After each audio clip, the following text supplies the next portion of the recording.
कारण उद्धराय जन जड जीव वाढावया सुख भक्ती भाव धर्म कुळाचार नाम विठोबाचे तुका म्हणे गुण चंदनाचे अंगी कैसे तुम्ही जगी संत जन अवतार तुम्हा धराय कारण उद्धराय जन जड जीव पांडुरंगा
श्री सच्चिदानंद रूपाय विश्वोत्पत्त्यादि हेतवे तापत्रय विनाशाय श्री कृष्णाय वयं नमः श्री कृष्णाय वयं नमः श्री कृष्णाय वयं नमः महायोग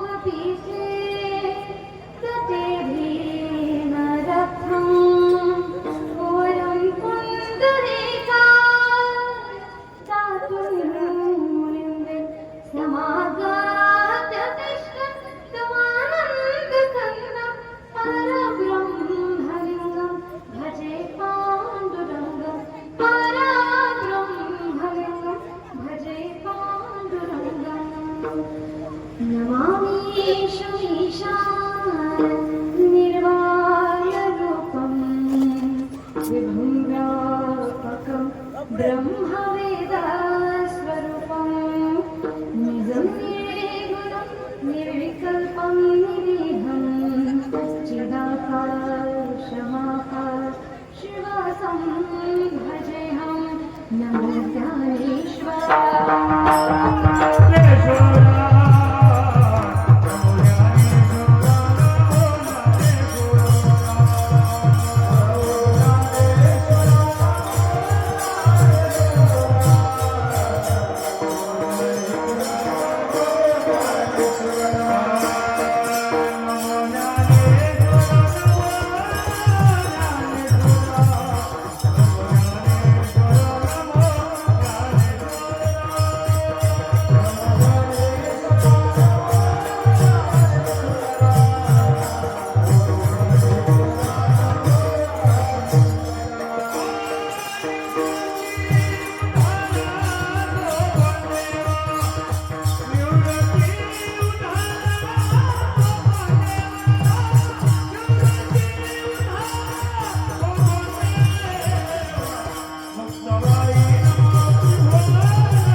सर्वांनी आपल्या हातवर उचलायचे, जोडा, मोठ्याने बोला रामकृष्ण हरी. आवाज थोडा मोठ्याने, जेवण नाही झालंय का? थोडं मोठ्याने बोला ना, रामकृष्ण हरी. जय श्रीराम, जय जय श्रीराम. प्रस्तुत कीर्तन रूपी सेवेकरता निवडलेला अभंग दादा आवाज वाढून द्या थोडासा, खूपच कमी येतो. हे सगळं सुरू झाल्यास नंतर सुद्धा मला फक्त पकवलंच आहे, मला काहीच येत नाही माझा आवाज. हॅलो, हा मॉनिटर मध्ये दा. हॅलो हॅलो, हा वाढलं. हॅलो, आता कमी करून बघा. प्रस्तुत कीर्तन रूपी सेवेकरता निवडलेला अभंग जगद्गुरु जगद्वंदन संत तुकाराम महाराजांचा आहे आणि सप्ताहाच्या नियमाप्रमाणे दुसऱ्या दिवशीचं कीर्तन आणि दुसऱ्या दिवशीच्या नियमाप्रमाणे निवडलेला संतपर असा हा अभंग. अभंगाचा सरळ साधा सोपा भावार्थ आधी आपल्या समोर मी मांडते. अभंगाच्या प्रथम चरणामध्ये महाराज म्हणतात, तुम्ही संत माय बाप कृपावंत. आधी संतांना मायबाप ही उपमा दिलेली आहे. पुढे कृपावंत, किती कृपा आहे तर तुमची कीर्ती मानण्यासाठी स्वतःला महाराज पतित म्हणून घेतात की काय मी पतित कीर्तिवान, मी पतित तुमची काय कीर्ती मानणार आहे, एवढी तुमची कृपा आमच्यावर आहे. आता असं संतांनी काय केले तर म्हणतात, अवतार तुम्हा धराया कारण. काय केले म्हणजे मुळातून सुरुवातच कशाची आहे, प्रत्येक जण कशा ना कशासाठी जीवनामध्ये उद्धार घेण्यासाठी करण्यासाठी आपल्या मागच्या जन्मीचं परतफेड करण्यासाठी काही ना काहीतरी करण्यासाठी जन्म घेतो. परंतु संतांचा अवतार कशासाठी आहे तर उद्धराया जन जड जीव, आपल्यासारख्या साधारण मनुष्याचं जीवन सुद्धा उद्धरून जावं यासाठी संतांनी अवतार धारण केलेला आहे. अजून कशासाठी अवतार तर वाढावया सुख भक्ती भाव आणि धर्म. कुळाचार नाम विठोबाचे, भगवंताचं नाम आपल्या सर्वांमध्ये वाढवण्यासाठी, आपल्या जीवनामध्ये सुख भक्ती भाव धर्म हे वाढवण्यासाठी संतांनी जन्म घेतलेला आहे. आता संत कशा प्रकारे या जगामध्ये राहतात, आपल्या जीवनामध्ये राहतात तर म्हणतात, तुका म्हणे गुण चंदनाचे अंगी. जो चंदनाच्या अंगामध्ये गुण आहे तो शेवटी आपण पाहणार आहे विस्तृतपणे. फक्त शब्दशः अर्थाने तुम्हाला सांगते की तुका म्हणे गुण चंदनाचे अंगे. जो गुण चंदनाच्या अंगी आहे तैसे तुम्ही जगी संतजन. तशाच प्रकारे तुम्ही संतजन या जगामध्ये राहत आहात. हा झाला अभंगाचा सरळ साधा सोपा भावार्थ. विठ्ठल आहे.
आणि बरेच जण म्हणतात अहो आम्ही वर्षानुवर्ष कीर्तन ऐकतोय पण आमच्या जीवनामध्ये जसं संतांनी सांगितलंय त्याप्रमाणे बदल काही घडत नाही. मग कीर्तन कथा करून तरी काय फायदा, कीर्तन कथा ऐकून तरी काय फायदा. तर एक गोष्ट लक्षात घ्या, कथा कीर्तन याने जीवनातला पुण्य मिळतं, मोक्ष मिळतो, मन सुद्धा समाधानी होतं आणि जीवनात आनंद सुद्धा मिळतो. परंतु वाक्य पूर्ण आपल्याला ऐकावं, समजून घ्यावं लागेल.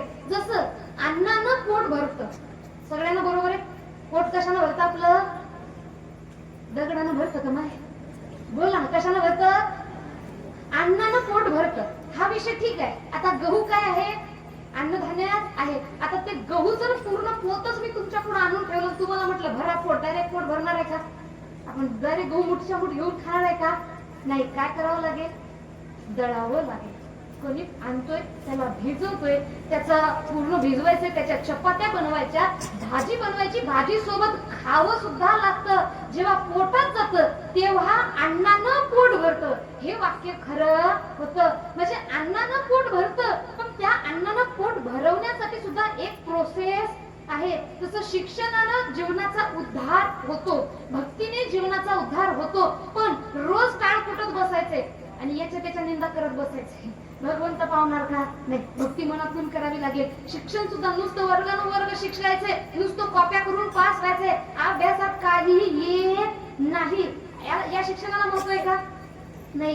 अशाच प्रकारे नुसतं एका वाक्याला समजून घ्यायचं, त्या वाक्याला वरवरून पाहायचं नाही, तर त्या वाक्याला समजून घेणं महत्वाचं आहे. तसं अन्नानं पोट भरतं, पण त्यासाठी काहीतरी प्रोसेस आहेत, त्या नियम आहेत. तसं केलं तरच पोट भरतं. याच प्रकारे कीर्तन कथा याने सुद्धा पोट भरतं, याने सुद्धा जीवन बदलतं. पण त्यासाठी जीवनामध्ये कीर्तन कथा आपल्याला आत्मसात करावे लागतील. जसं ऐकण्याची पद्धती आजकाल जास्त प्रमाणामध्ये कोणते हो? नळी कुंकली सोनारे, इकडून तिकडून गेले, इकडून ऐकायचं, इकडून लगेच सोडून सुद्धा द्यायचं. असं कितीही कीर्तन ऐकून फायदा होणार नाही. मग आता सर्वजण कीर्तनामध्ये बसलेले आहात, असंही आपण 1.5 तास बसणार, 2 तास बसणार, तसंही 2 तास बसणार आहे. मग सर्वांना माझी विनंती आहे की बसूनच आहात तर 100% लक्ष हे आपलं आपल्या कीर्तनामध्ये असलं पाहिजे, बोलणाऱ्या वक्त्याकडे असलं पाहिजे. इकडे तिकडे कुठेही लक्ष द्यायचं, सर्वांनी फक्त आणि फक्त माझ्या बोलण्याकडे लक्ष द्यायचंय. मागं वळून पाहायचं नाही, इकडे तिकडे पाहायचं नाही, फक्त मी काय बोलते याच्याकडे लक्ष द्यायचंय. आणि ते कोण आहे वर चढलेलं? उतरा खाली. हा बघा, बघा बघा, मी आताच काय म्हटलं, बोलण्याकडे लक्ष, इकडं तिकडं मागं वळून पाहायचं. पण आपलं कसं झालं, किती बोला हम नाही सुधरेंगे. म्हणून पुन्हा शब्द सांगताय, वर पांगी कीर्तन ऐकू नका, बोलणारा वक्ता काय बोलतोय त्याच्याकडे पूर्णतः लक्ष द्या. विठ्ठल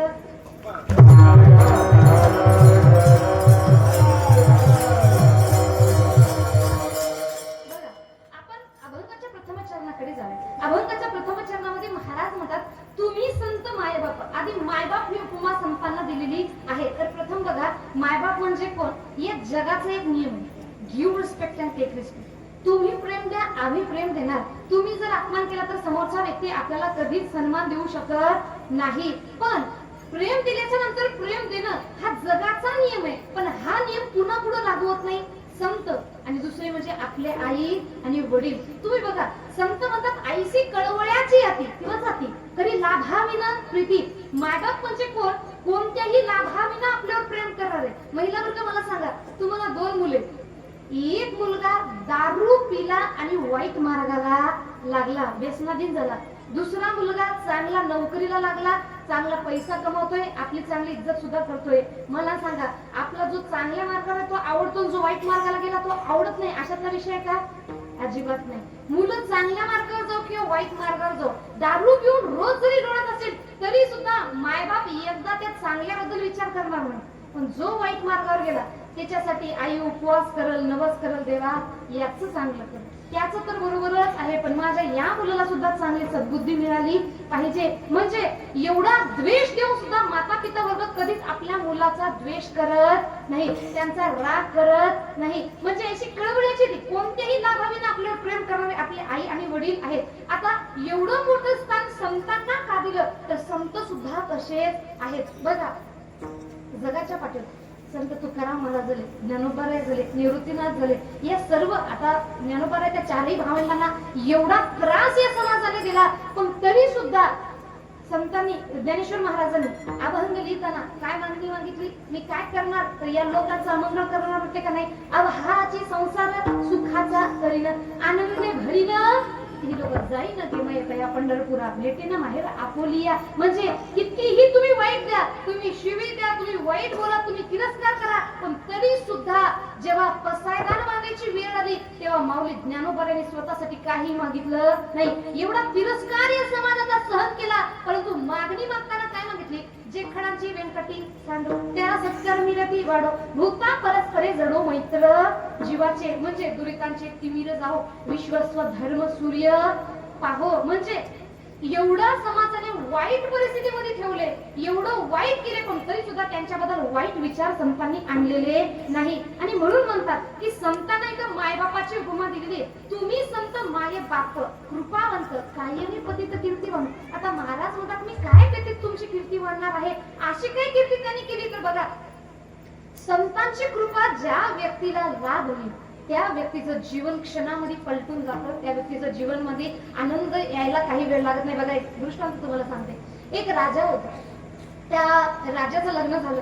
आता राजाला पाहिजे होता त्याचा वंश चालवण्यासाठी मुलगा, परंतु 1 2 3 4 5 6 7 7 8 वेळेस त्या राणीला फक्त आणि फक्त मुली होत होत्या. शेवटी 6 7व्या वेळेस ती राणी गर्भवती राहिली आणि शेवटी या राजाने सांगितले, या वेळेस जर तुला मुलगी झाली मी तुलाही सोडून दे आणि तुझ्या सर्व मुलींना सुद्धा सोडून दे.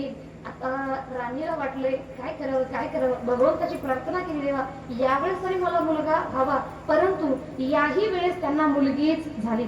आता त्या राणीने विचार केला, आपण जर ही गोष्ट राजाला सांगितली की मला मुलगी झाली तर राजा मलाही सोडणार, पण मला सोडलं तर सोडलं, माझ्या या नवजात शिशूचा त्याच्यात काही चूक नाही, त्याला सुद्धा सोडणार आणि माझ्या सर्व मुलींना सुद्धा सोडणार. म्हणून माझ्याकडे फक्त एकच आता ऑप्शन राहिलेलं आहे, ते म्हणजे राजाशी खोटं बोलायचे. आता जी ताई होती डिलिव्हरी करण्यासाठी, त्या आजीला यांनी सांगितले की तुम्हाला काय लागतं, आयुष्यभर मी तुम्हाला धन संपत्ती पुरवेन, फक्त एक काम करा, राजाला जाऊन सांगा की तुम्हाला मुलगा झालेला आहे.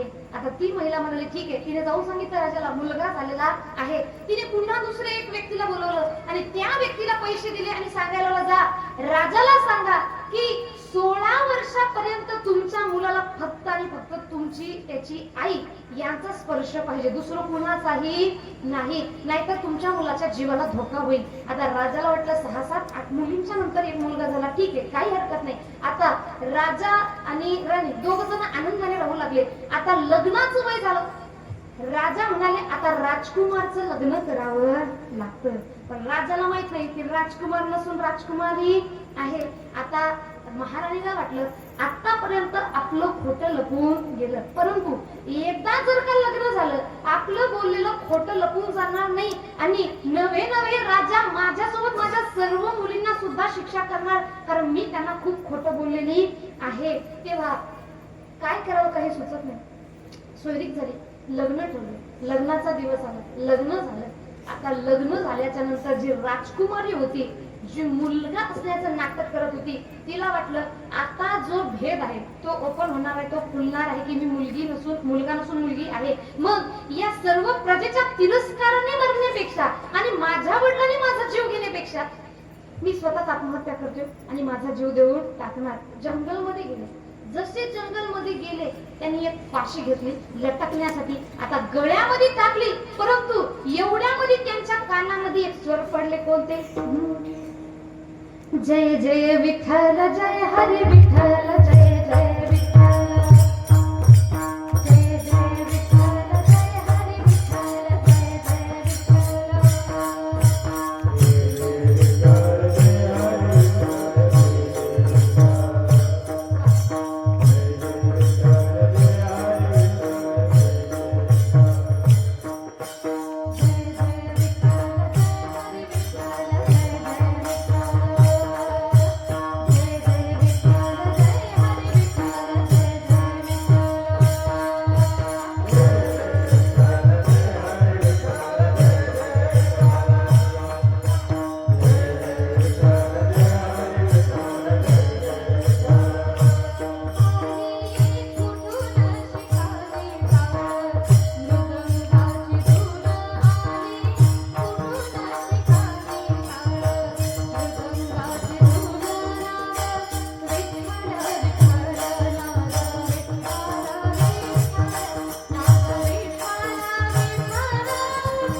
त्यांच्या कानामध्ये एक स्वर ऐकू आला, जय जय विठ्ठल, जय हरी विठ्ठल.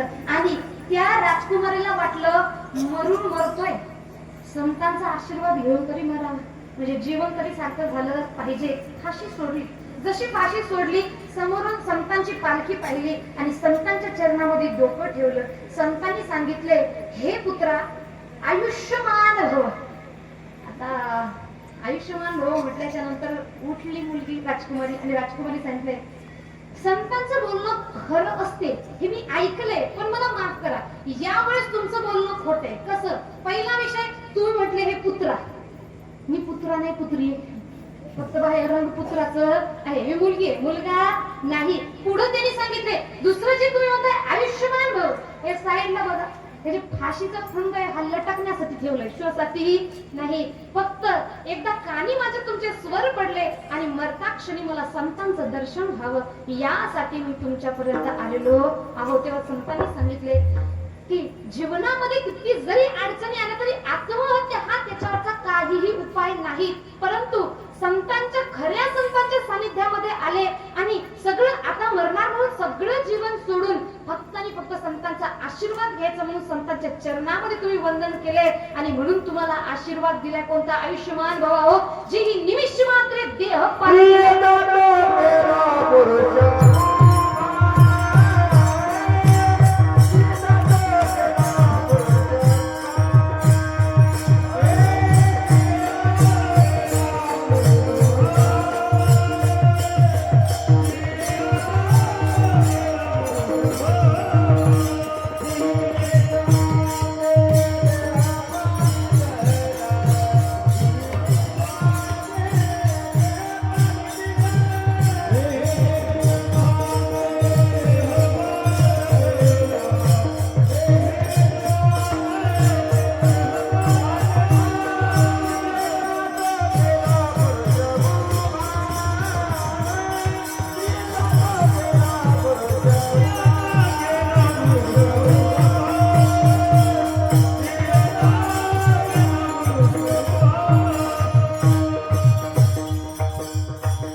केला, स्त्रियेचा तो केला पुरुष उभा. क्षणामध्ये जो स्त्री रूप जी महिला होती, राजकुमारी होती, त्याला राजकुमाराच्या रूपामध्ये बदलाव केले. ही संतांची कृपा आहे महाराज. अजून संतांची कृपा काय तर बघा, राजा ययाती याने स्वर्गामध्ये गेले. स्वर्गामध्ये असताना म्हणतात एवढं पुण्य त्यांचं. इंद्रादी देवांनी सर्वांनी मीटिंग बसवली आणि इंद्रादी देव म्हणू लागले, अरे या राजा ययातीचं एवढं पुण्य आहे की एवढे वर्ष पालटले तरी सुद्धा यांच्या पुण्याचा क्षय काही होत नाहीये. मग असंच जर यांनी इथं राहिले तर माझं इंद्रासन धोक्यात येईल, म्हणून काहीतरी करावं लागेल. तेव्हा त्यांनी राजा ययातीला बोलवले. राजा ययातीला सांगितले, वा काय पुण्य आहे तुमचं, काय प्रभाव आहे तुमच्या तपाचा. अहो एवढे वर्ष झाले पण तरी सुद्धा तुमच्या पुण्याचा अजून शून्य मात्र सुद्धा क्षय झालेला नाही. आणि त्यामुळं एवढं काय तुम्ही पुण्य केले ते आम्हाला सुद्धा सांगावं. जसं हे वाक्य बोलले, राजा ययातींना थोड्या वेळासाठी अहंकार आला आणि राजा ययाती म्हणतात की तुमचं बरोबर आहे इंद्रदेव, या चारही युगांमध्ये माझा एवढा पुण्यवान, माझा एवढा तपस्वी दुसरा कोणीही नाही. जसं वाक्य बोललं, खाली मुंडकं वर पाय, सरळ खाली पडू लागले. राजा ययातीची चूक काय तर बघा, म्हणतात मी श्रेष्ठ आहे, हा झाला माझ्याबद्दलचा भाग. पण आता जसं मी कीर्तन चांगलं करते हे झालं माझ्याबद्दलचं, पण या जगात सगळ्या कीर्तनकारापेक्षा माझं चांगलंय, यामुळं माझा सन्मान व्हायला पण जगातील जेवढे कीर्तनकार आहेत त्यांचा अपमान होत आहे. म्हणजे जेवढे चांगले त्या सर्वांचा अपमान माझ्याच्यानं झाला. अहंकार भावना आली आणि संतांचा अपमान त्यांच्याकडून झाला. का? कारण जेवढे योगी पुरुष या चार युगामध्ये होते त्या सर्वांचा अपमान करायला त्याने सांगितले, माझ्यापेक्षा चांगला तपस्वी या चारही युगामध्ये कोणताही नाही. खाली मुंडकं वर पाय करून चढतात, खाली मुंडकं वर पाय करून पडत आहेत. एवढ्यामध्ये त्यांनी सांगितले की असंही पडतोय तसंही पडतोय, एक काम करा, पडतोय ना मी मान्य करतोय चूक माझी, पण मी पडताना मला संतांच्या मध्यभागी पाडा. ठीक आहे म्हणतो, काय करायचंय, संतांच्या मध्यभागी पाडायचे नाही. तथास्तु पाडले. संतांच्या मध्यभागी त्यांनी येतात. खाली काही संतजन होते. आता संतजनांनी पाहिले की वरून एक पुण्यात्मा कुणीतरी येत आहे, खाली मुंडकं वर पाय. आता वरून येते म्हणजे पुण्यात्माच असेल. स्वतःच्या शक्तीच्या बलाने त्यांनी त्या पुण्यात्माला राजा ययातीला तिथं थांबवून ठेवले आणि राजा ययातीला सांगितले की कोण आहात तुम्ही. त्यांनी सगळी हकीकत सांगितली. तेव्हा ते एक एक संतांनी स्वतःचं एक एक जे पुण्य आहे, म्हणतात सप्तलोकात सगळं जे आहे ते वर ब्रह्मलोक आहे. आधी राजा ययाती स्वतःच्या तपोबलाने स्वर्गामध्ये होते, इंद्रादी देवाच्या सानिध्यामध्ये होते. परंतु जसं संतांचं सानिध्य त्यांना लाभलंय, संतांचा आशीर्वाद त्यांनी घेतलाय आणि प्रत्येक संतांनी त्यांचं एक एक पुण्य आणि आशीर्वाद त्यांना दिला. जे खालच्या पातळीला होते ते एकदम ब्रह्मलोकामध्ये जाऊन पोहोचले. ही ताकद संतांच्या चरणांची आहे. आणि म्हणून महाराज म्हणतात एवढी कृपा तुमची आहे की कृपा नाही, कृपावंत तुम्ही संत माये बाप कृपावंत. काय मी पतित, एवढी कृपा असताना मी पतित तुमचं काय गुणवर्णन करणार आहे देवा. तेव्हा त्यांनी म्हणतात, लोक म्हणाले महाराज काय कृपा आहे. तेव्हा त्यांनी सांगितले, अहो जसं जन्माचे हे मूळ पाहिले शोधून दुःखाचे कारण जन्म घ्यावा. आपल्या मनुष्याच्या जन्माचं मूळ कारण काय तर म्हणतात दुःखाचे कारण जन्म घ्यावा. पाप पुण्य करून जन्मा येतो प्राणी, नरदेहा येऊन हानी केली. मग या संतांच्या जन्माचं मूळ कारण काय? आपल्या जन्माचं मूळ कारण दुःखाचे कारण जन्म घ्यावा, पाप पुण्य फेडण्यासाठी. पण संतांच्या जन्माचं कारण काय तर म्हणतात अभंगाचं दुसरं चरण.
प्राणी आणि जन्माचे मूळ पाहिले शोधून दुःखाचे कारण जन्म घ्यावा का? कारण केलेले पापुण्य फेडण्यासाठी आपण इथे आलोय. परंतु संत कशासाठी आले? तर संतांचं जीवनच कशासाठी? अवतार तुम्हा धरा या कारण अवतार धारण करण्याचं कामच एक आहे, उद्धराया जन जड जीवन. आपल्यासारख्या सामान्य मनुष्याचं सुद्धा जीवन उद्धरून जावं यासाठी संतांनी अवतार धारण केलेलं आहे. आता संतांनी काय केले आपलं जीवन उद्धरवण्यासाठी? तर त्यांनी सांगितले या जगामध्ये ज्ञानी लोक ज्ञानाच्या अहंकारात राहून गेले, परंतु गोळ्या भावाने साधारण भक्त फक्त नाम मात्र नाही तर तरुण निघून गेले. आणि तोच भक्ती मार्ग आपल्याला संतांनी तर सोपा करून दाखवलेला. तुम्ही बघा, जीवनामध्ये भक्ती करा भक्ती करा भक्ती करा हा विषय प्रत्येकाच्या मुखातून आपण ऐकलेला आहे, परंतु प्रत्येक व्यक्तीला पडणारा प्रश्न कोणता? भक्ती करू का पोट भरू, भक्ती करू का पोट भरू, भक्ती करू का पोट भरू,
सांगा मी काय करू, सांगा मी काय करू? कारण संसार करावं तर भक्ती राहिली, भक्ती करावं तर संसार राहिला. तेव्हा संतांनी पुढे आले, संतांनी आपल्याला उत्तर दिले, अरे बाबा भक्तीसाठी संसार सोडायची गरज नाही. याचं सगळ्यात मोठं उदाहरण तुम्हाला मी देते बघा. संत सावता महाराज कधीही पंढरीनाथाच्या दर्शनाला पंढरीला गेलेले नाहीत, परंतु भक्ती एवढी त्यांच्या मनामध्ये होती जे त्यांच्या मळ्यामध्ये पिकत होतं. कांदा मुळा भाजी त्यांनी म्हणायचे, हे काय आवघी विठाबाई माझी, म्हणतात ना सावत्याने केला मळा विठ्ठल देखीला डोळा. म्हणजे कधीही त्यांनी पंढरीनाथाच्या दर्शनाला गेलेले नाही, परंतु जेवढं काही त्यांच्या शेतामध्ये पिकतं, इव्हन लसूण मिरची कोथिंबीर या सगळ्या गोष्टींमध्ये त्यांनी फक्त आणि फक्त भगवंताला पाहिलेलं आहे. म्हणजे सोपी भक्ती त्यांनी कोणती सांगितली बघा. एका भक्तीचं उदाहरण तुम्हाला सांगते. भक्ती आणि अंधश्रद्धा दोन मध्ये जास्त फरक नाही, पण आपण भक्ती कमी आणि जास्त नको त्या मार्गाला लागलेलो आहोत. बघा संतांनी सांगितलेली सोपी भक्ती, एक भक्तीचं तुम्हाला उदाहरण देते जे संत सावता महाराज यांनी केलेलं आहे. आता एखादा व्यक्ती आहे दूध उत्पादक शेतकरी, आता त्याच्यासाठी भक्ती आणि स्वार्थ दोन विषय. स्वार्थ कोणता? तो जर व्यक्ती म्हणत असेल ही गाय तिच्यापासून मला पैसा येतोय आणि म्हणून मी तिला चारा टाकतोय, आता चारा टाकला दूध आलं, जशी गाय प्रेग्नेंट राहिली गाभण राहिली तसं आता ही गाय काय आपल्याला जास्त दूध देऊ शकत नाही, मग हिचं दूध कमी करून हिचा चारा कमी करून टाका, जी काय जास्त दूध देते तिला जास्त चारायचं आहे. तर हा झाला आपला स्वार्थ. परंतु एखादा जर दूध उत्पादक शेतकरी म्हणत असेल की ही गाय एक गाय नसून ही गो माता आहे, हिलाच मी भगवंत मानतोय आणि भगवंत म्हणून या गायीची सेवा करतोय, जे काही दूध वगैरे येते यापासून मी माझ्या शरीराचं भरण पोषण करणार आहे. आता ती काही जरी झालं तर मी माझ्या भगवंताला सोडणार नाही. म्हणजे बिझनेस पण व्हायलाय, आपलं संसार पण चालतोय येणाऱ्या पैशातून आणि सोबत भक्ती सुद्धा होत आहे. एखादा शिक्षक जर म्हणत असेल, एखादा वकील आहे, तो जर म्हणत असेल गुन्हेगाराला शिक्षा मिळो किंवा चांगल्याला मिळो, मला काही घेणं देणं नाही, मला फक्त माझ्या पैशाशी घेणं देणं आहे, असं जर म्हणत असेल तर हा झाला त्याचा स्वार्थ. परंतु तो जर वकील म्हणत असेल की काहीही जरी झालं तरी माझ्या हातातून कधीच मी कोणत्याही चांगल्या व्यक्तीला शिक्षा मिळू देणार नाही आणि हीच गोष्ट हीच नोकरी मी माझ्या भगवंताची सेवा म्हणून करत असेल तर तीही झाली त्याची भक्ती. म्हणजे भक्ती आणि स्वार्थ दोन मध्ये जास्त फरक नाही, फक्त आपल्याला कळायला पाहिजे. आता संतांनी आपल्यासाठी कोणता मार्ग दाखवून दिलेला आहे तर बघा, आपण सप्ताहामध्ये हरिपाठ करतो. हरिपाठातला एक अभंग उचल, प्रत्येक अभंग झाल्याच्या नंतर एक येतं काय, हरिमुखे म्हणा पुण्याची गणना कोण करी. काय म्हणायचे, फक्त हरिमुखे, भगवंताचं नाव मुखातून घ्यायचे. देवाचे द्वारी उभा क्षण भरी तिने मुक्ती चारी साधेल्या. अहो त्याच्यामध्ये पहिल्या अभंगात आपल्याला सांगितले काय, चौविधी जण साही शास्त्र कारण आणि 18ही पुराण हरिशी गाती. 4 वेद आहेत, 6 शास्त्र आहेत आणि 18 पुराण आहे. परंतु या सर्वांचं सार जर काय तर माऊली ज्ञानोबा यांनी आपल्याला काढून दिले. काहीही नाही, फक्त एक हरी नाम. किती महत्वाचे, त्रिवेणी संगमी नाना तीर्थ भ्रमी चित्त नाही नामी तरी ते व्यर्थ. नामाचे विनमुख तो नर पापिया. म्हणून म्हणतात इकडे तिकडे सगळीकडे फिरतोय पण भगवंताच्या नामामध्ये चित्त नसेल तर त्याला काही अर्थ नाही. श्रीमद भागवत महापुराण आपण ऐकलं असेल. श्रीमद भागवत महापुराणच्या पहिल्याच्या मध्ये भागवत महात्म्यामध्ये आलेला श्लोक आहे, यत्फलनासी तपसा न योगेन समाधेन तत्फल लभेन सम्यक लोकेश कीर्तनात. जे फळ बाकीच्या युगांमध्ये योग तपस्या समाधी कशानेही मिळत नव्हतं ते कलियुगामध्ये फक्त कलियुगामध्ये करावे कीर्तन, फक्त नामस्मरण आपल्याला इथे मिळणार आहे. पुढे त्यांनी सांगतात की श्रीमद भागवत महापुराणामध्ये झालेला एक श्लोक आहे, नाम संकीर्तनम यस्य सर्व पाप प्रनाशनम. असं पाप या पृथ्वी तलावरच नाही की ज्याचा विनाश नामानं होणार नाही. म्हणून करायचं काय, सगळ्यात सोपं नाम संकीर्तन साधन पै सोपे. नाम संकीर्तन साधन पै सोपे. हे नाम संकीर्तन साधन पै सोपे. नाम संकीर्तन साधन पै सोपे.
जन्मांतरीची पाप जळून नष्ट होणार. काय करायचंय, न लगती जायचं, काही सहन करायची गरज नाही, जावे वनांतराला जायची गरज नाही. सुख येतो घर बसल्या भगवंत आपल्याकडे येणार. करायचं काय, ठाईचं बैसून करा एक चित्त आणि आवडी अनंत आळवा. त्या आवडीच्या भगवंताला तुम्ही आळवायचं आहे, आवडीने त्या भगवंताला आळवायचं आहे. आपल्याला त्यांनी मंत्र सुद्धा दिलेला आहे, राम कृष्ण हरी विठ्ठल केशवा. मंत्र हा जपावा सर्व काळ. राम म्हणा, कृष्ण म्हणा, हरी म्हणा, विठ्ठल म्हणा, केशव म्हणा, जे नामस्मरण तुम्हाला येते त्या भगवंताचं नाम फक्त सांगितलेलं काय, एक तत्व नाम दृढ धरी म्हणा. कोणतंही एक. आपलं कसं झालंय महाराज, आपले भगवंत आपण काय केलंय, ट्रेंडिंग नुसार देवाला काढलेलं आहे. तुम्ही बघा एक काळ होता त्याच्यामध्ये सर्वजण फक्त एकच स्टेटस ठेवायचे, जय महाकाल जय महाकाल. मग तिथं सर्व उज्जैन में हर रंग के दीवाने मिलेंगे, आपस में बड़े प्यार से बेगाने मिलेंगे. भगवान शिवजींचं सर्वजण ज्योतिर्लिंगाला जायचे, इथं दर्शन घ्यायचे, तिथं दर्शन घ्यायचे, सगळेजण एकच भजन करत होते. हे भोळ्या शंकरा,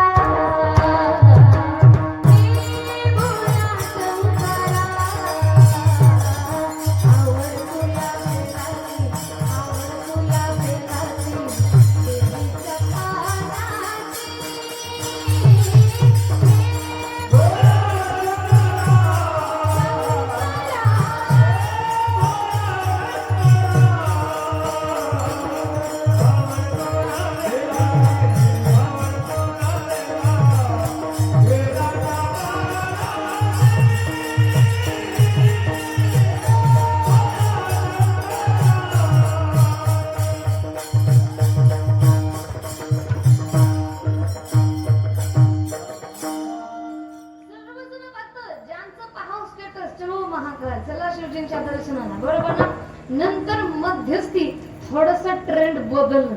नंतर दुसऱ्या देवाचा ट्रेंड आला. कोणता? कोई जाए जो वृंदावन मेरा पैगाम ले जाना. सर्वजण फक्त एकच म्हणायचे, वृंदावन प्यारो वृंदावन, श्री वृंदावन मेरो वृंदावन. फक्त वृंदावनाचं ट्रेंड काढलं होतं. प्रेम मंदिर, चलो प्रेम मंदिर, चलो प्रेम मंदिर. त्याच्यानंतर हल्ली एक ट्रेंड खूप जास्त चालू आहे. कोणता? तीन बाण के धारी तीनों बाण चलाओ ना, मुश्किल में है दास तेरा अब जल्दी आओ ना. खाटू श्यामचं ट्रेंड चालू आहे. इथून तुम्हाला सांगते, अजून आता आपल्या 1-1.5 महिन्यामध्ये वारीचा विषय येतो. वारी आली रे आली म्हटलं की सगळे देव बाजूला, सगळे ट्रेंडिंग मध्ये देव बाजूला. आपण सर्व काय म्हणतोय? मनात भरली पंढरी जाई न म्हणते माहेरी, मनात भरली पंढरी जाई न म्हणते माहेरी, पांडुरंगाच्या दरबारी बाई हसत राहत, पांडुरंगाच्या दरबारी बाई हसत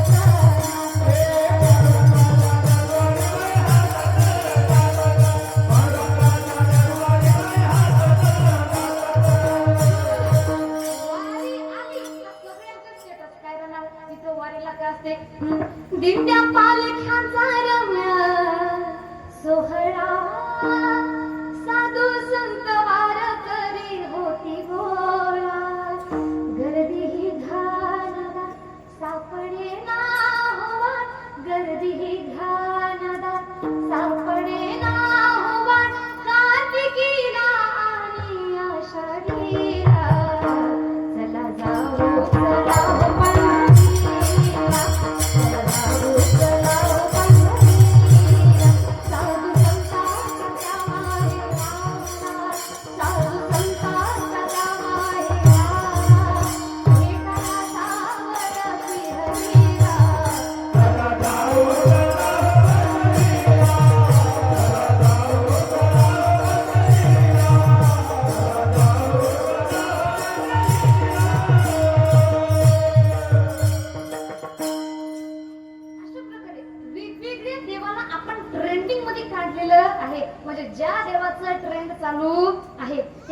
भक्ती आपण करणार. संत म्हणतात असं करू नका. बघा आता वृंदावनला जर आपण कधी गेलो असतो, तिथं संत प्रेमानंदजी नावाचे एक संत आहे. त्याने दिलेले एक सुंदर उदाहरण ते मी तुम्हाला सांगते. मला सांगा, महिला वर्ग, एक कुत्रे रोज तुमच्याच घरी राहते. एक दिवस झाले त्याने भाकर खाल्ली नाही, फक्त तुमच्या घरापुढे. दुसरा दिवस आहे भाकर खाल्ली नाही, तुम्ही भाकर टाकलीच नाही, तरी घरासमोर आहे. 3, 4, 5 दिवस झाले भक्क पूर्णतः उपाशी आहे, पण तरी सुद्धा तुम्ही त्याला भाकर टाकली नाही आणि तरी सुद्धा ते तुथून उठलं नाही. 6व्या दिवशी आपल्याला दया येईल का नाही? मान हलवू नका हो. मान हलवण्याचं काम कुणाचं असतं? नंदी बैलाचं. आपण कोण आहे? मनुष्य. मान हलवायचं नाही, हो नाही मध्ये उत्तर द्यायचंय. मला सांगा, 5 दिवस झाला तो कुत्रा आपल्या घराच्या समोरून उठतच नाहीये. मरताना आपण त्याला पाहू शकाल का? नाही. 6व्या दिवशी आपण भाकर टाकणार का नाही? बरं, 7व्या दिवशी तरी टाकणार का? 8व्या तरी दिवशी टाकणार. अशा प्रकारे संतांनी सांगितले की अरे बाबा, आज याच्या दारावर, उद्या त्याच्या दारावर, परवा त्याच्या दारावर, असं जर भटकत राहशील, याला वाटेल त्यानं टाकली, त्याला वाटेल त्यानं टाकली, त्याला वाटेल त्यानं टाकली आणि असं करता करता पूर्ण उपाशी राशील. मग प्रत्येक दारामध्ये भीक मागण्यापेक्षा प्रत्येक दारामध्ये जाऊन जसं कुत्र म्हणतोय मला इथं द्या तिथं द्या तिथं द्या तसं करण्यापेक्षा एकाच भगवंताच्या दारामध्ये राहा आणि सतत त्या भगवंताचं नामस्मरण आपल्याच्यानं झालं पाहिजे. आता बाकीचे देव मानू नका कशाचा भाग नाही, माना सर्व देवी देवतांना, सर्वच देवी देवता खरे. परंतु बरेच जण म्हणतात आपल्या या हिंदू संस्कृतीमध्ये एवढी देवी देवता आहे, एवढी देवी देवता म्हटल्यानंतर भजन कुणाचं करावं हेच आपल्याला कळत नाही. मग भगवंतानं आपलं एकच स्वरूप ठेवावं ना. तर बघा भगवंताने स्वतःचे स्वरूप जास्त केले, अनेक अवतार धारण केले. याचं कारण काय तर भगवान श्रीकृष्ण आता श्री विष्णू नारायण यांनी धरलेले अवतार. तर बघा त्यांनी धरलेले अवतार, वराह अवतार धरले कशासाठी? हिरण्यकश्यप नामाच्या दैत्याला हिरण्याक्ष नामाच्या दैत्याला मारण्यासाठी. पुढचा नृसिंह अवतार त्यांनी धरलाय कुणाला? हिरण्यकश्यप नामाच्या दैत्याला मारण्यासाठी. आता वेगवेगळे अवतार श्रीकृष्ण अवतार धरलाय कशासाठी? सर्व दृष्टांचा विनाश करण्यासाठी. बघा जय विजय नावाचे 2 द्वारपाल भगवान श्रीहरींचे होते आणि त्या द्वारपालांना भगवंताने संकातिक ऋषींनी श्राप दिला होता की इथून पुढे तुम्हाला 3 जन्म हे राक्षस योनीमध्ये जावे लागतील. परंतु भगवंत म्हणतात हे माझे सेवक आहे म्हणून जेव्हा जेव्हा यांनी ज्या जन्मामध्ये जातील राक्षस योनीमध्ये त्या त्या जन्मामध्ये मी स्वतः अवतार घेणार आणि या सर्वांचा नाश करणार आहे. पहिला अवतार त्यांचा हिरण्याक्ष हिरण्यकश्यप. 2 अवतार भगवंतांनी घेतले. पहिला घेतला वराह, दुसरा घेतला नृसिंह अवतार. दुसरा त्यांचा जो राक्षसारूपी अवतार होता तो त्यांनी जन्म होता तो त्यांनी घेतलाय शिशुपाल आणि रावण आणि कुंभकर्ण यांच्या रूपाने. तेव्हा सुद्धा भगवान श्री राम यांनी अवतार घेतला, दोघांचा वध केलेला आहे. तिसरा जो अवतार त्यांनी घेतलेला आहे श्री कृष्ण नावाने शिशुपाल आणि दंतवक्र यांचा सुद्धा त्यांनी इथं उद्धार केलेला आहे. म्हणजे भगवंत अनेक आपले अवतार करतात, यामागे कारण आपल्या भक्तासाठी करत असतात. मग हा देव खोटा तो देव खोटा नाही. ते म्हणतात ना सूर्य प्रकाशक सहस्र रश्मी सर्वाघटी राम देहादेही एक. भगवंत सर्वांमध्ये आहे परंतु सगळीकडे सुद्धा आहे. प्रत्येक व्यक्तीमध्ये, प्रत्येक वस्तूमध्ये, या माईक मध्ये, या झेंड्यामध्ये, या फुलामध्ये, या जमिनीमध्ये, या जमिनीच्या कणामध्ये आणि तुमच्या प्रत्येक व्यक्तीच्या मनामध्ये सुद्धा भगवंत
एकाच व्यक्तीमध्ये भगवंत एकाच मूर्तीमध्ये असा भाग नाही. भगवंत कुठं कुठं राहतात तर म्हणतात तान्ह्या बाळाच्या हासऱ्या डोळ्यात तो नाचे रंगून संताच्या घेऱ्यात तो तुझ्या माझ्यात भेटला साऱ्यात तो शोध नाही कुठे या पसाऱ्यात तो रोज वृंदावनी ओढी तो घागरी तोच नाथावरी वाहतो कावडी गुंतनाला हरी मंदिरी राहुडी पापा झाला कधी झाला माऊली राहतो जो मनी या जणी जीवनी एका पाशानी तो सांग मावाला का बघू घाडून तरंगातला देव गावाला का. एकदा तरी मनाचं दार उघडून पाहायला पाहिजे. आमचे संत म्हणतात देव पाहावयाशी गेलो. देव पाहायला गेलो मी स्वतःच देव झालोय का तर प्रत्येक कामध्ये भगवंताचा वास आहे. ते म्हणतात ना जिकडे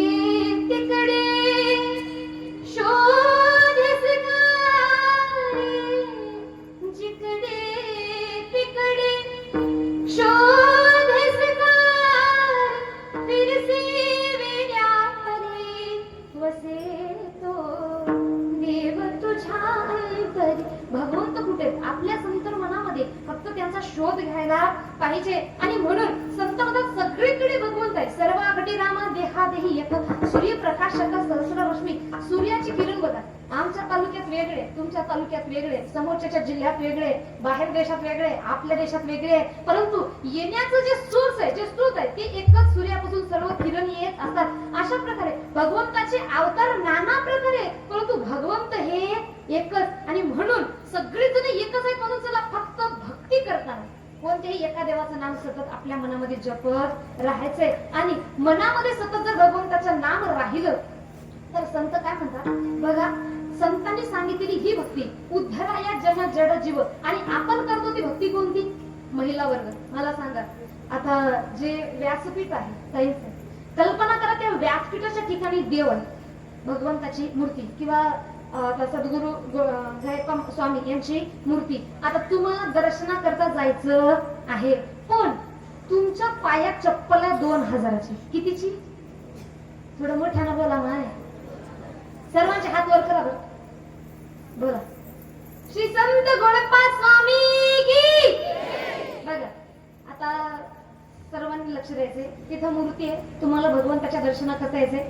तुमची चप्पल पायामध्ये किती हजाराची आहे? थोडस मोठ्यानं.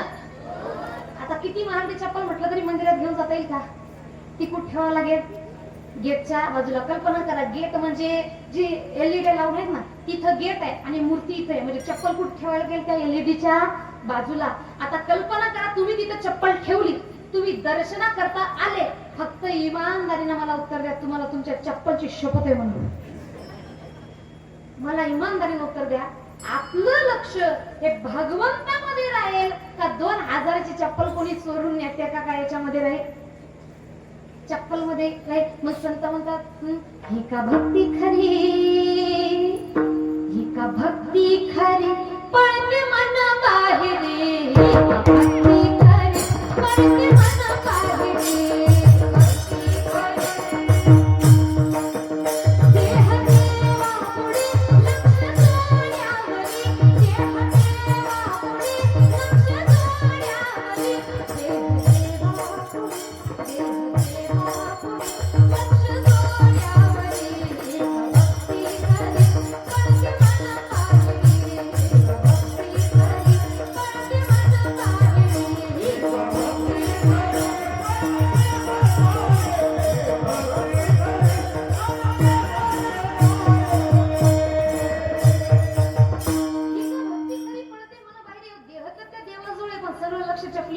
संत म्हणतात ही भक्ती महत्वपूर्ण नाही.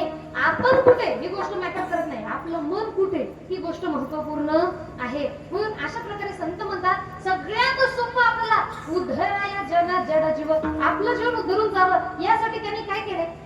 सोपी भक्ती आपल्याला करून दाखवलेली आहे. करायचं काय? फक्त घर बसल्या जिथं वेळ भेटल तिथं राम कृष्ण हरी किंवा जो मंत्र आपल्याला आवडतो त्या मंत्राचा सतत जप करायचा आहे. परंतु आता पुढचा जो भाग आहे, संत म्हणतात अजून कशासाठी संतांनी अवतार घेतलेले आहे? तर आपल्या जीवनामध्ये सुख भक्ती भाव धर्म वाढण्यासाठी. आपल्या जीवनात सुख नाही का? कारण भक्ती नाही, भाव नाही, आणि भक्ती भाव नसल्यामुळे धर्माच्या मार्गाने मनुष्य जाऊ शकत नाही. मग सुख भक्ती भाव धर्म वाढवण्यासाठी संतांनी अवतार धारण केलाय. कारण संतांनी आपल्याला सांगितले जीवनात सुख भक्ती भाव धर्म जर वाढवायचं असेल तर भक्ती मार्गाला कधी लागायचे?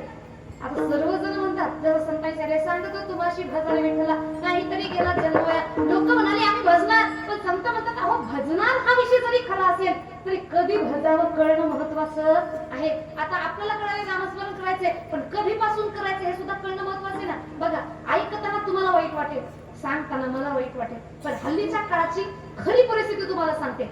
आपल्या गावात नसेल तरी सुद्धा बाहेर गावी जे चालू आहे ते तुम्हाला सांगते. बघा, हल्लीच्या काळाची खरी परिस्थिती, ज्याला दातानं चावना तो म्हणतो आता मी सोडलं. बाबा तू सोडलं नाही, पहिला विषय तुला चावना, तू तरी खात होता पण पचना म्हणून घरचे देना, आणि मग हा म्हणतो आता मी सोडलं. आणा माळ, घालतो माळ, लावतो बुका, घेतो टाळ तोरी आणि करतो भजन वाळवंटापासून मग हा बरोबर. आता भक्ती करत करत भगवंताचं नाम घेते, विठ्ठल विठ्ठल विठ्ठल, पण दात नसल्यामुळे ते ऐकू येतं इथल इथल इथल. भगवंत म्हणतात तुझं बरोबर आहे बाबा, तू इथल ना तर इथंच राह, वर यायची सुद्धा गरज नाही. 84चा फेरा पुन्हा घे. तर मला सांगा, संतांनी सांगितले भक्ती मार्गाला लागा, पण कधी कधी लागावं हे सुद्धा कळणं महत्वाचं आहे. प्रत्येक व्यक्तीला वाटतं भक्ती मार्गाला लागायचं, पण कधी म्हातार झाल्याच्या नंतर तेव्हा भक्ती मार्गाला लागून फायदा का, किंवा तिथपर्यंत आपण पोहोचतो का नाही आपल्याला माहितीये का? नाही. अहन्यहानी भूतानी गच्छन्ति यम मंदिरं शेषास्त्रतो गच्छन्ति किमाश्चर्यमत पाहो.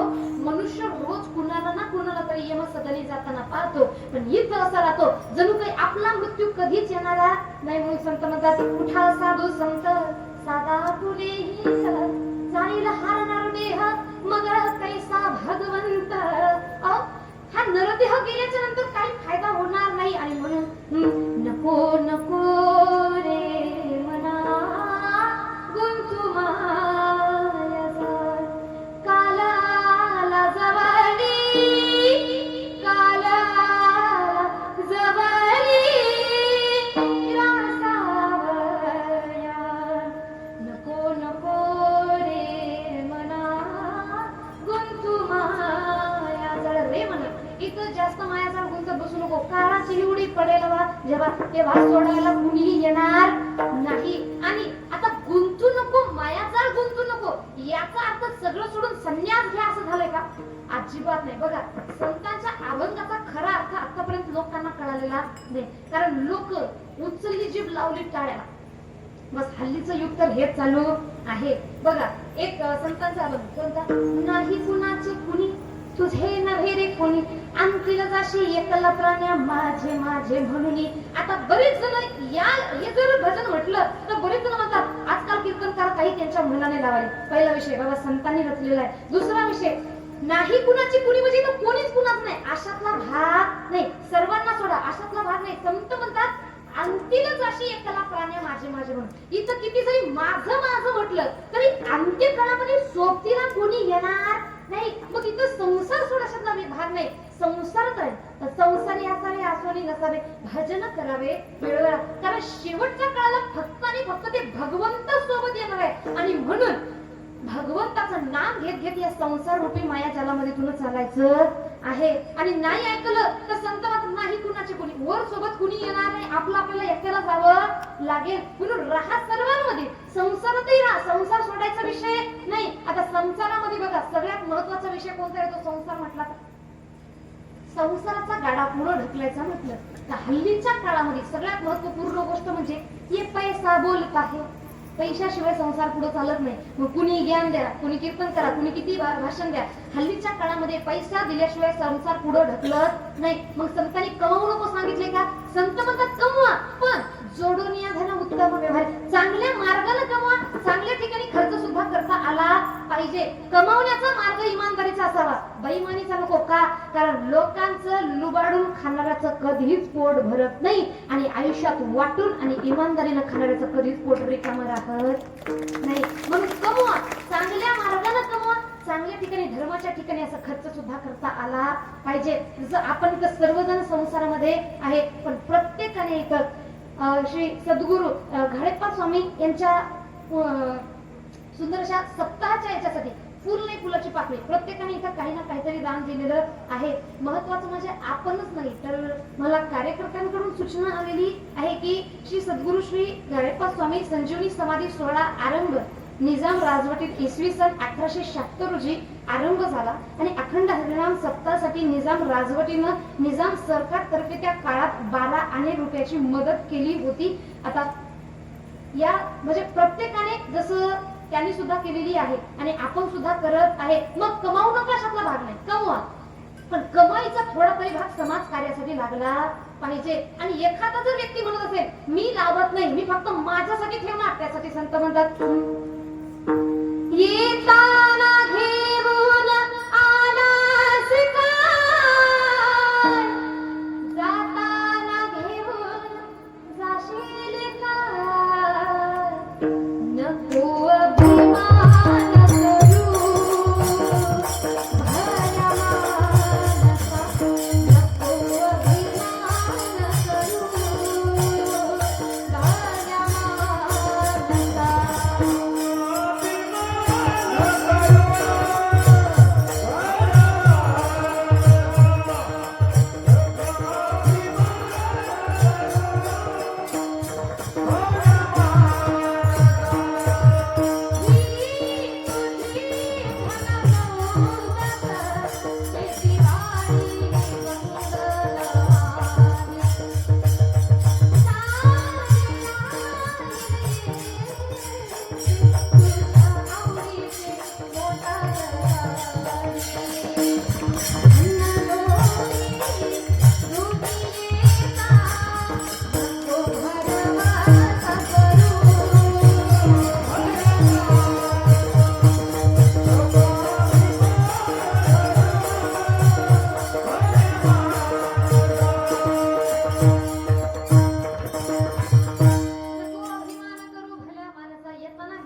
आलं नाही, जाताना घेऊन काही जाणार नाही. मग कमवा, पण कमाईचा थोडा तरी भाग हा आपण समाज कार्यासाठी लावला पाहिजे. आणि म्हणून महाराज म्हणतात की संसार न सोडता सुद्धा आपण भक्ती मार्गाला लागू शकतो. काय करायचंय? फक्त नामस्मरण आपण करायचंय. आणि सांगणारे कोणी आपल्या जीवनामध्ये वाढावया सुख भक्ती भाव धर्म कुणाचार नाम विठोबाचे भगवंताचं नाम वाढवण्यासाठी संतांचा अवतार झालाय. पण कधी भक्ती करावी हे सुद्धा आपल्याला कळालं पाहिजे. तुम्ही बघा ना, प्रत्येक जणांना वाटतंय भक्ती करायची, पण कधी म्हातारं झाल्याच्या नंतर माता पित्यांना म्हटलं ना, गाव आपल्या लहान मुलांना मुलींना लहानपणापासून आपल्या धर्माची शिकवण द्या, रामकृष्ण हरी मंत्राचा जप द्या. तर हल्लीचे मायबाप वर्ग म्हणतात no no no, this time is only for education. हवे फक्त आणि फक्त शिक्षणासाठी आहे. मग त्यांची लेकरं रामकृष्ण हरी मंत्राचा जप करत नाही, ओम नमः शिवाय मंत्राचा जप करत नाही. त्यांची मंत्र ठेवलेली आहे कोणती? त्यांची मंत्र छिंग टबाक डमडम. त्यांची मुलं जप करतात कोणता? सचिन रस प्यायला म्हणलं माय. या गोष्टी आपाचा इशे लई, आपाकडे क्रेडिटचं, आपाचं घरात नाही, आपाचा बाहेर लई. आज निवडलेल्या अभंगाचं प्रथम चरण काय?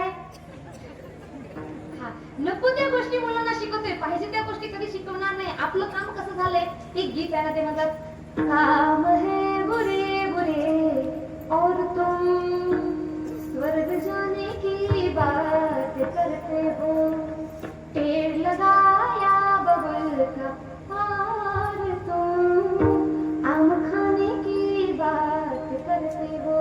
बाबळीचं झाड लावल्यानंतर आंबा खायला मिळणार नाही, वाईट काम केल्यानंतर स्वर्ग मिळणार नाही. म्हणून संत म्हणतात केले कर्म झाले त्याची भोगाले, उपाजले बेने आयशे किती. कारण इथं जैसे जाचे कर्म ज्यानं जसं कर्म केलं त्याला तसं फळ भोगावं लागेल. म्हणून लहानपणापासून आपल्या मुलांना मुलींना चांगली शिकवण आपण द्यायला पाहिजे. तुम्ही बघा ना, आजकाल आपल्या व्यक्तींना मुलगा पाहिजे छत्रपती शिवाजी महाराजांसारखा, मुलगी पाहिजे मासाहेब जिजाऊसारखी, मुलगी पाहिजे अहिल्यादेवी होळकरांसारखी, मुलगी पाहिजे झाशीच्या राणीसारखी. परंतु संस्कार देतो यो यो हानी सिंग. संस्कार वेस्टर्न कल्चरचे आणि आपल्या कल्चरच्या मुलाची अपेक्षा, प्रभू श्रीरामासारख्या मुलाची अपेक्षा करतात, श्रवण बाळासारख्या मुलाची अपेक्षा करतात. आणि संस्कार जर वेस्टर्न कल्चरचे दिले तर आपल्याला मिळणार का? अजिबात नाही. म्हणून चांगले संस्कार द्या, तेव्हाच आपली मुलं बाळं चांगल्या मार्गाला लावू शकतात. आणि चांगल्या मार्गाला जर आपल्या मुला मुलींना आपल्याला लावायचं असेल तर असे मोठमोठे सप्ताहाचे कीर्तनाचे कार्यक्रम प्रत्येक गावागावामध्ये घडणं महत्वाचं आहे. कारण बऱ्याच जणांना वाटते जीवनामध्ये जसं संत म्हणतात कशासाठी सुख भक्ती भाव धर्म, सुख जीवनामध्ये कशाने? पैशाने? अजिबात नाही. जीवनामध्ये दोन गोष्टी महत्वाच्या आहेत, संतती आणि संपत्ती. संपत्ती कमावता कमावता संतती गमावतोय याचं आपल्याला भान राहिलेलं नाही. कारण आजकाल आपल्या मुला मुलींकडे होणारं दुर्लक्ष. आजकाल तुम्ही बघा ना, महिला वर्ग चार चौघामध्ये बसल्याच्या नंतर आपल्या चर्चा काय चालतात? गावामध्ये काय झालं? पुढची बोलते लय वाईट झालं बाई, काय सांगू? तिच्या पुढची सांगते झालं काय? तुला म्हणून सांगतो, कोणाला सांगू? आवाज वाढवा. आणि तिच्या पुढची बोलते काय झालं? काय सांगू बाई, शेजाऱ्याची पोरगी गेली की पाळा. तू का म्हणे आईशी मी विनोद केला तर या भंगाला सोडून करणार नाही. तू का म्हणे आईशी थोर हानी केली करिता टवाळी जन्म गेला. याच्या त्याच्या टिंगल टवाळ करून आपण आपला जन्म वायाला घालवतोय आणि दोन अभंग वाचतोय, दोन उपवास करतोय. आपल्याला वाटतं भगवंताने मला दर्शन द्यावं. संत म्हणतात अनंत वाचाळ बरळती बरळत्या कैसिनी गोपाळ पावे. अरे मुखातून जर व्यर्थ बरळत असेल तर भगवंत त्याला पावणार नाही. मग चर्चा करा बसल्या ठिकाणी. चर्चेचे विषय कोणते असले पाहिजे? कुणाची मुलगी कोण्या मुलाला बोलते याचे, कोणाची पळून गेली हे अजिबात नाही. बघा ती मुलगी म्हणते, ती व्यक्ती म्हणाली की काय झालं? तिनं सांगते शेजाऱ्याची गेली पळून. हिनं विचारलं कुणासोबत? ती म्हणाली विचारू नको, कारण तुझं लक्ष शेजाऱ्यांच्या घरात होतं तेव्हा तुझाच मुलगा तुझ्या शेजाऱ्याची घेऊन पळून गेलेला आहे. म्हणजे आपलं लक्ष लोकांच्या घरात, लोकांचं लक्ष आपल्या घरात. आपल्याला वाटतं मी लोकांच्या घरात लक्ष ठेवलं, पण लक्ष ठेवा बाहेरचे सुद्धा आपल्या घरात लक्ष ठेवून आहेत. मग कुणाच्या घरामध्ये कुणाचा मुलगा काय करतोय, कुणाची मुलगी काय करते याकडे लक्ष ठेवण्यापेक्षा आपल्या घरामध्ये आपला मुलगा आपली मुलगी काय करते याच्याकडे लक्ष ठेवा. तुमची लेकरं बाळ कधी वाईट मार्गाला जाणार नाही. आणि त्यांना आपल्या धर्माचं शिकवण आपण द्यायला पाहिजे, आपल्या संस्कृतीचं शिकवण आपण त्यांना द्यायला पाहिजे. आणि म्हणून जोपर्यंत चांगली संतती घडणार नाही तोपर्यंत काही करून फायदा नाही. कारण पैसा मनुष्याला सुख देऊ शकत नाही. पैसा घर देते, बंगला देते, तात्पुरता आराम देते, तात्पुरतं आपले स्वप्न पूर्ण करू शकते, परंतु मुलं बाळ चांगली निघली, मुलं बाळ आई वडिलांचा म्हातारपणी सांभाळ करतात यापेक्षा मोठं सुख या जगात दुसरं कोणतं का नाही. पण ही गोष्ट म्हातार झाल्याशिवाय कळत नाही. पण म्हातार झाल्यानंतर संस्कार देऊ शकत नाही. म्हणून लहान आहे तोपर्यंत मुला मुलींना संस्कार द्या, नाहीतर इथून पुढे तुमची मुलं चांगलं शिकतील, चांगल्या नोकरीला लागतील, चांगलं घर बांधतील, पण त्या घरामध्ये मायबाप राहणार नाही. का? कारण त्यांना मायबापाचे संस्कार आपण दिले नाही. त्यांना यो हनी सिंग आपण शिकवले, त्यांना आपण सगळे वेस्टर्न कल्चरचे हिरो शिकवले, हिरोनी शिकवले, पण कधी भक्त पुंडलिक शिकवले का? कोण होते भक्त पुंडलिक? अरे ज्याने आई वडिलांची सेवा केली आणि साक्षात परब्रह्म परमात्म्याला आपल्या दारामध्ये उभं केले. किती दिवस झाले? युगे 28 वामांगी रखमाई दिवे शोभा. आज युगे 28 झाले म्हणतात. कमरेवर हात ठेवून पांडुरंग परमात्मा फक्त आणि फक्त पुंडलिकासाठी उभे आहेत. कधी आपण भक्त पुंडलिक आपल्या मुलाला शिकवले का? नाही. हे शिकवा, काळाची गरज आहे. आपल्या मुलींना सुद्धा शिकवा. आपल्या मुली चांगल्या तलवार घेऊन लढाई करायचो. मध्यस्थी काही पिक्चर निघले, त्या पिक्चर मध्ये हिरोईनं भिंतीवर पाल पाहिले. पाल कळते ना? मानाच हलवा तुम्ही. पाल कळते ना? त्या हिरोईनं भिंतीवर पाल पाहिली आणि त्या पालीला पाहून ही हिरोईन म्हणाली, ओ माय गॉड चिपकली आ गई. म्हणजे ती घाबरली. झुरळ पाहिलं, ती म्हणाली, ओ माय गॉड कॉकरोच आ गया. आणि मुलींना कळालं हिरोईनी सारखं बनायचं असेल तर त्या पालीला आणि त्या झुरळाला घाबरावं लागतं. हा आपला इतिहास आहे का नाही? अरे बुंदेले हर बोलो की मोहल्ले सुनी कहाणी थी, खूप लढी मर्दानी वो तो झांसी वाली राणी थी. इतिहास आपल्या भारतीय महिलांचा आहे. महिला कधीच कोणत्या गोष्टीमध्ये कमी ना होत्या ना आहेत, पण आपण आपल्या मुलींना ते शिकवून द्यायला पाहिजे. तू कोण आहे? तुझ्या या धर्मामध्ये कुणा कुणाचा जन्म झालाय? इथं माँ जिजाऊ सारख्या स्त्रीचा जन्म झालाय, ज्याने या स्वराज्याला एक नाही तर दोन छत्रपती दिलेले आहेत. छत्रपती ते पण कसे महाराज ते म्हणतात ना, माझ्या जिजाऊची पुण्याई कशी आली हो पळाला, तो बापाचा बापा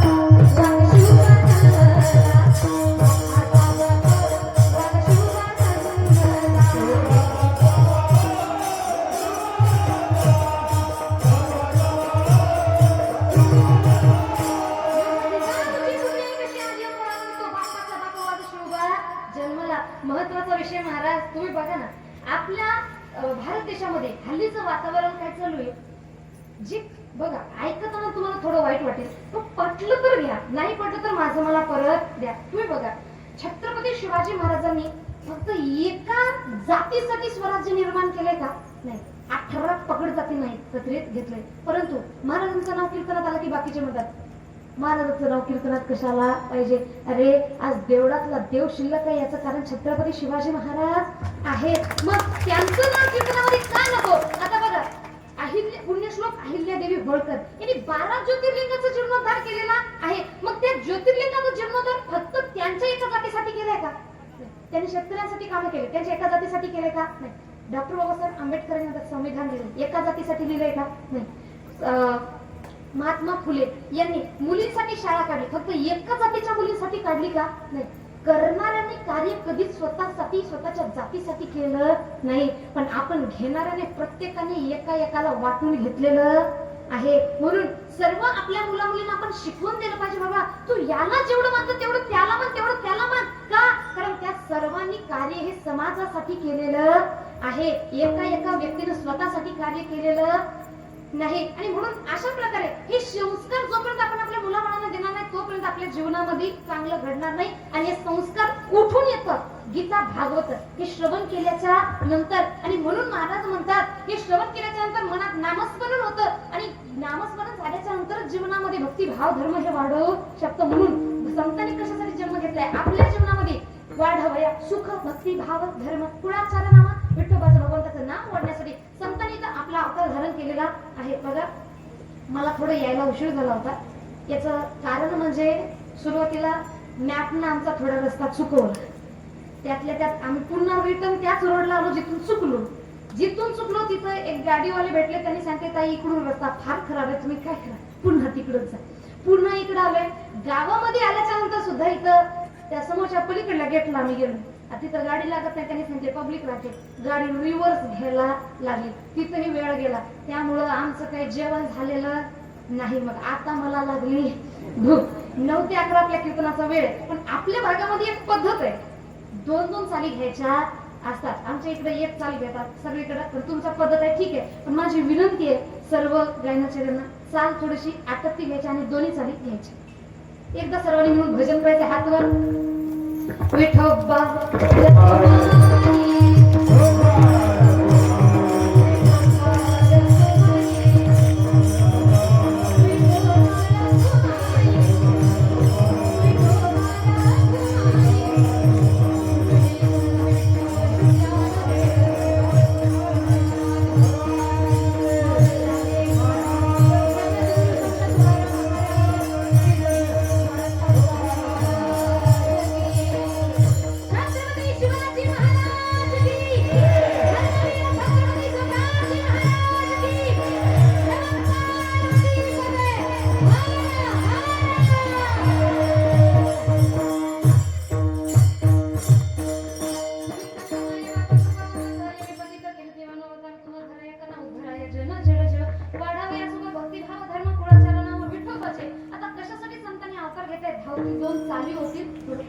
चंदनाचे अंगी तैसे तुम्ही जगी संतजन.